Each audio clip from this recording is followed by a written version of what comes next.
Britain's Prime Minister has struck an historic deal to leave the European Union more than 3 years after Britain voted in favour of Brexit. Boris Johnson has been locked in days of successive talks, racing the clock to work through his proposal with European officials, including solutions to the contentious Irish border issue. Mr Johnson says he's happy with the outcome.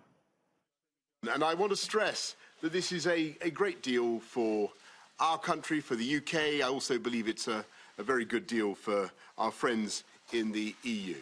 And what it means is that we in the UK can come out of the EU as one united kingdom.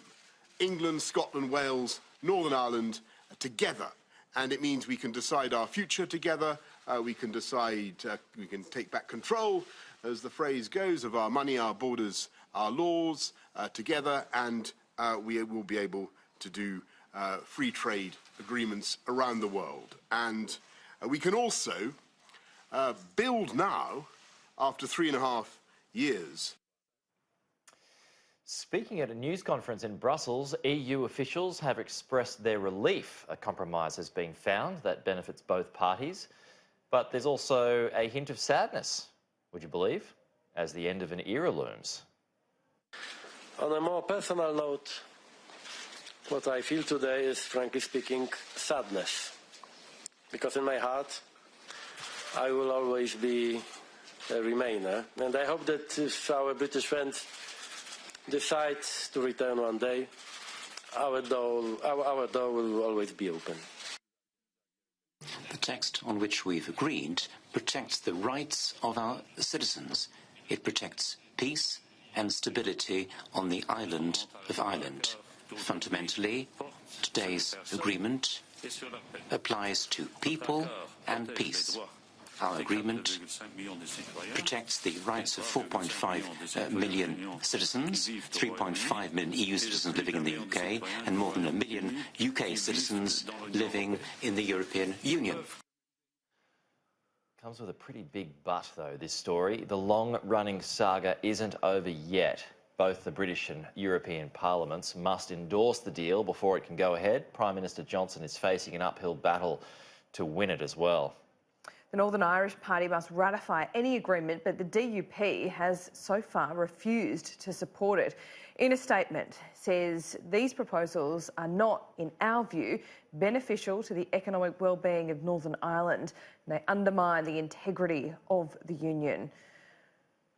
Labor's Jeremy Corbyn also believes the deal should be rejected.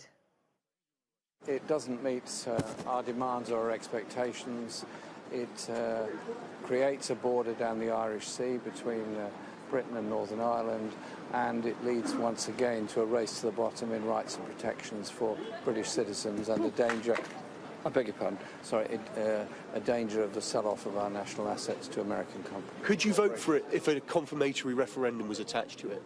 We are unhappy with this deal.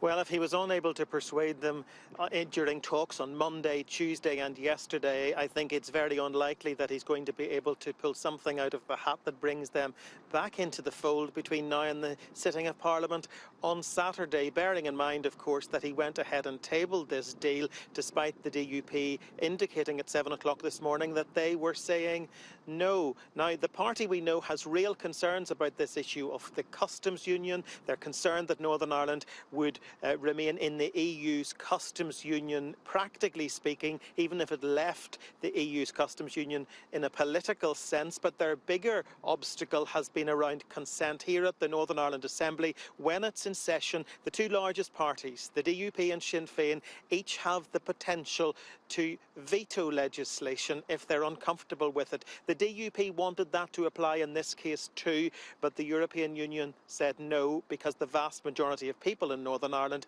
voted to remain in the European Union. So this is very tricky territory for Arlene Foster, her deputy Nigel Dodds and the Democratic Unionists. And there are a number of people right across this island who are very nervous this afternoon about the suggestion that the EU will not grant an extension if this deal isn't passed on Saturday, because potentially that leads to the erection of customs posts on the border between Northern Ireland and the Republic of Ireland if there is no deal. And that's the very thing they've been trying to avoid from day one.